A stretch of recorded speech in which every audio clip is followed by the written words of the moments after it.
Om Shanti. Good morning. आज हम सुनते हैं 24/11/22 के अनमोल मधुरमा वाक्य। आज सतगुरुवार प्यारे बाबा हमें वरदानों से भरपूर करते हैं। बाबा कहते, मीठे बच्चे, तुम्हें श्रीमत पर पूरा ध्यान देना है। बाप का फरमान है, बच्चे मुझे याद करो और नॉलेज को धारण कर दूसरों की सेवा करो। प्रश्न है, बाबा बच्चों की उन्नति के लिए कौन सी राय बहुत अच्छी देते हैं। बाबा कहते, मीठे बच्चे, अपना हिसाब किताब अर्थात पोता में रखो। अमृत वेले प्यार से बाबा को याद करो। लाचारी में याद में नहीं बैठो। श्रीमत पर देही अभिमानी बन पूरा रहम दिल बनो तो बहुत अच्छी उन्नति होती रहेगी। दूसरा प्रश्न है, याद में विघ्न रूप कौन सा बनता है। पास्ट में जो विकर्म किए हुए हैं वही याद में बैठते समय विघ्न रूप बनते हैं। तुम बच्चे याद में बाप का आह्वान करते हो। माया भुलाने की कोशिश करती है।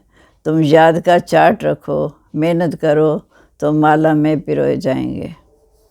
गीत है, तू प्यार का सागर है। ओम शांति। जहाँ जहाँ बैठते हो तो बाबा की याद में बैठना है। माया बहुतों को याद करने नहीं देती क्योंकि देहाभिमान है। कोई को मित्र संबंधी, कोई को खान पान आदि क्या क्या याद आता रहता है। जहाँ जब आकर बैठते हो तो बाप का आह्वान करना चाहिए। वैसे जब लक्ष्मी की पूजा होती तो लक्ष्मी का आह्वान करते हैं ना। लक्ष्मी कोई आती नहीं है। जहाँ भी कहा जाता तुम बाप को याद करो अथवा आह्वान करो। बाप एक ही है। याद से विकर्म विनाश होंगे। धारणा भी अच्छी होगी। सिर पे विकर्मों का बोझा बहुत है। बाप को याद नहीं कर सकते तो विकर्म भी भस्म नहीं होंगे। जितना बाप को याद करेंगे उतना विकर्मा जीत निरोगी बनेंगे। जितना बाप को याद करेंगे उतना विकर्मा जी जोगी बनेंगे। बहुत सहज, परंतु माया पास्ट के विकर्म सामने आते हैं जो याद में विघ्न डालती है। बाबा कहते, तुमने आधा कल्प यथार्थ रीति से याद किया। अभी तो तुम प्रैक्टिकल में आह्वान करते हो क्योंकि तुम जानते हो कि इस समय बाबा आया हुआ है, परंतु ये याद की आदत पक्की हो जानी चाहिए। तुमको एवं निरोगी बनने के लिए अविनाशी सर्जन दवाई देते हैं कि मुझे याद करो तो तुम मेरे से आकर मिलेंगे। मेरे द्वारा मेरे को याद करने से तुम मेरा वर्षा पाएंगे। बाप और स्वीट होम को याद करना है। स्वीट होम जाना अर्थात शांति धाम, ये बुद्धि में रहता है। बाबा जहाँ आकर सच्चा पैगाम देते हैं और कोई भी ईश्वरी पैगाम नहीं देते। वह तो जहाँ स्टेज पर पाठ बजाने आते हैं, जितने भी दूसरे आते हैं सब स्टेज पर पाठ बजाने आते हैं, परंतु ईश्वर को भूल जाते हैं। लक्ष्मी नारायण जाते हैं तो इनको ईश्वर का पता ही नहीं रहता क्योंकि वहाँ सुख है। लक्ष्मी नारायण को भी पाठ बजाते बजाते अंत में पतित बनना ही है। फिर अंत जन्म में पति से पावन भी बनना है। संगम पर आकर फिर बाप पति से पावन बनाते हैं। वह तो बाप आकर बनाते। बाप की याद से ही पावन बनना है। बाप कहते, मीठे बच्चे, मेरे पास पावन बनने का एक ही उपाय है, वो देह सहित देह के जो भी संबंध हैं उनको भूल जाना है। तुम जानते हो मुझ आत्मा को बाप को ही याद करना है। तुम जानते हो मुझ आत्मा को बाप को याद करने का फरमान मिला हुआ है। उस पर चलने वाले को ही फरमान वरदार आज्ञाकारी कहेंगे। फरमान वरदार पर चलने वाले ऊंच पद पाते हैं। बाबा का एक ही फरमान है, मीठे बच्चे मुझे याद करो। दूसरा है नॉलेज को धारण करो।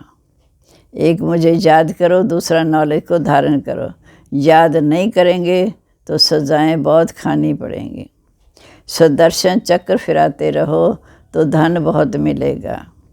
भगवानुवाच मेरे द्वारा मुझे जानो और सृष्टि चक्र के आत्मधन को भी जानो।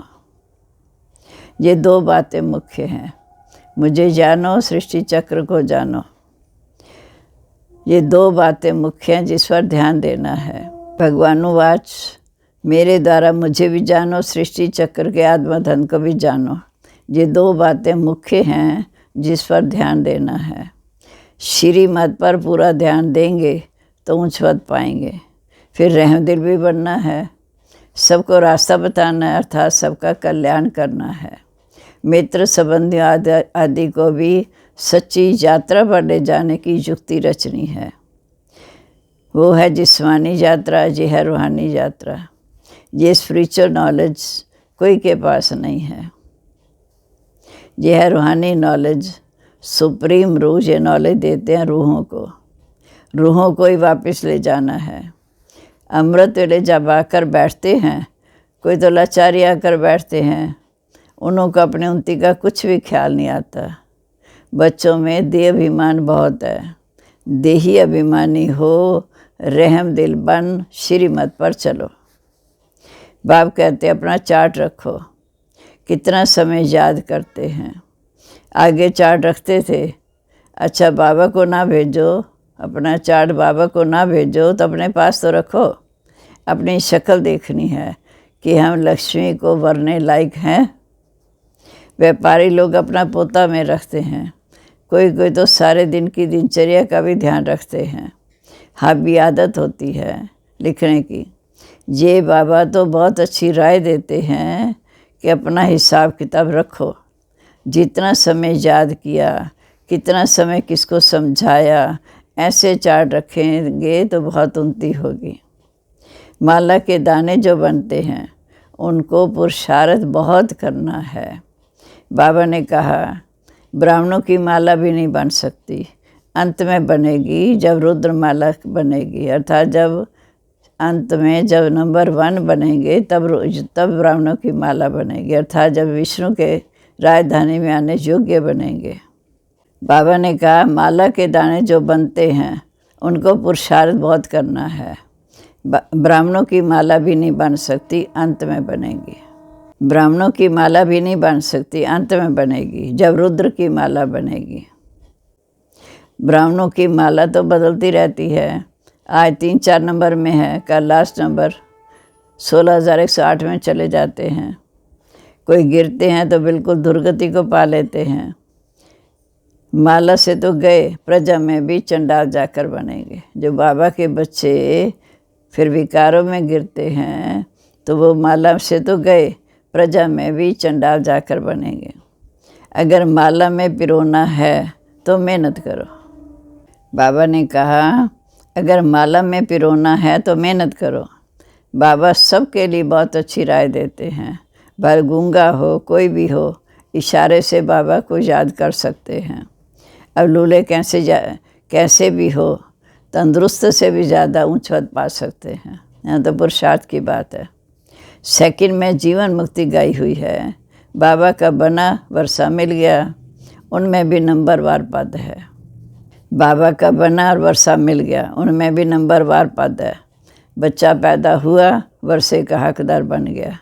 जहाँ तुम हो मेज़ अर्थात भाई भाई, बाप से वर्षा लेने का हक है, क्योंकि परिवार में बच्चे को देते हैं, बच्ची को नहीं। यहाँ तो सब बच्चे हैं, इसलिए सबको वर्षा लेने का हक है। सारा मदार पुरुषार्थ पर है। कोई तो पुरुषार्थ कर विश्व के मालिक डबल सिरताज बनते हैं, कोई फिर प्रजा में भी नौकर चाकर बनते हैं सभी इसी पढ़ाई से। सभी जहाँ पढ़ रहे हैं, राजधानी स्थापन हो रही है। अटेंशन आगे वाले दानों की तरफ जाएगा ना, बाबा का टेंशन आगे वाले दानों की तरफ जाएगा। 8 दाने कैसे चल रहे हैं, जो 8 गद्दियाँ चलनी हैं। पुरुषार्थ से मालूम पड़ जाता है। ऐसे नहीं कि बाबा को अंतर्जामी है, सबके दिल को जानते हैं, नहीं।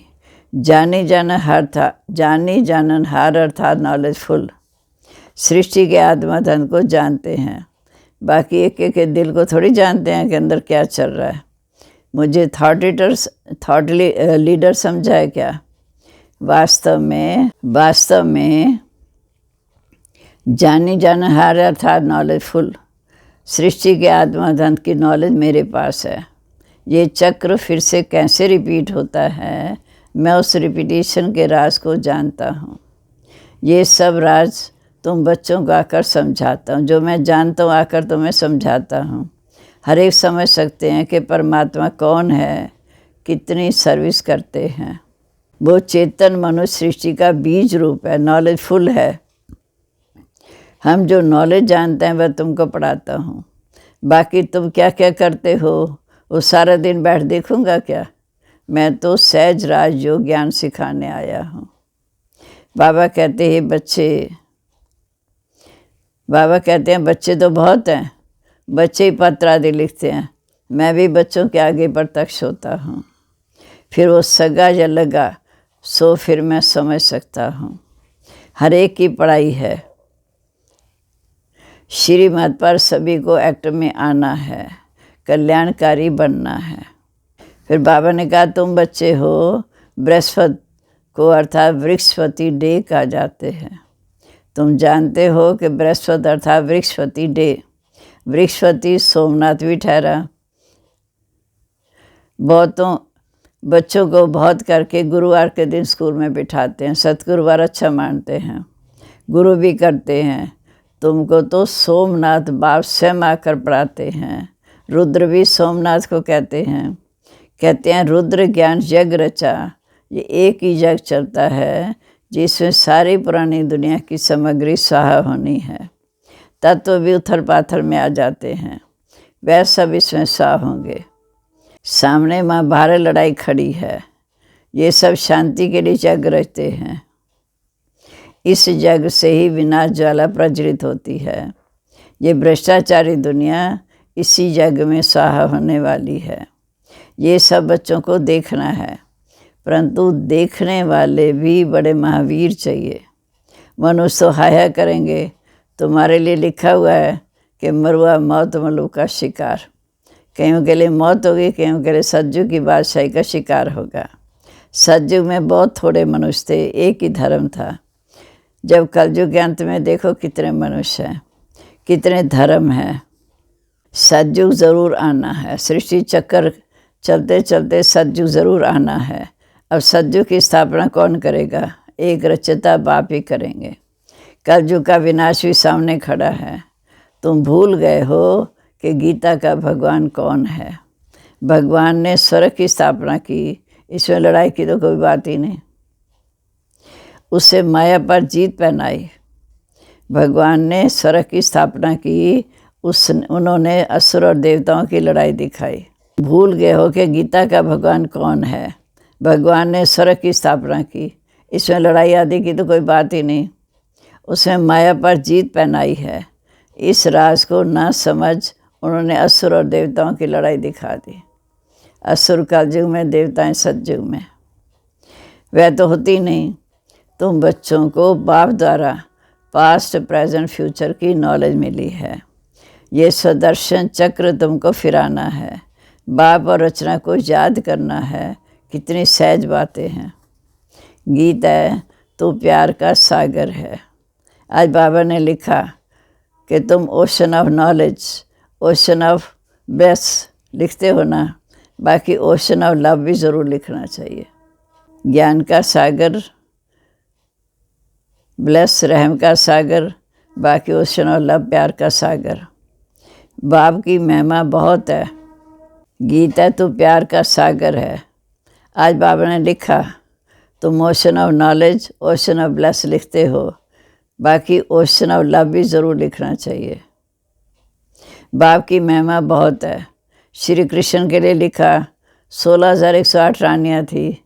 जन्माष्टमी के दिन श्री कृष्ण को झूले में झुलाते हैं, परंतु किसको पता नहीं कि श्री कृष्ण ही स्वयंवर के बाद श्री नारायण बनते हैं। राधे फिर लक्ष्मी बनती, लक्ष्मी फिर जगदम्बा बनती अंत में आकर। ये कोई नहीं जानता।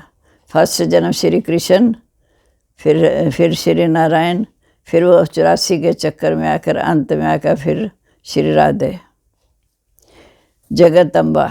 ये कोई नहीं जानते। अब बाप कहते मीठे बच्चे, मेरे को जानने से तुम सबको जान जाएंगे। परंतु जो देही अभिमानी नहीं बन सकते उनको धारणा भी नहीं होती। आधा कल्प तो देह अभिमान चला द्वापर कलयुग। सतयुग में तो परमात्मा का ज्ञान ही नहीं रहता। यहाँ पाठ बजाने आते हैं तो परमात्मा को भूल जाते हैं।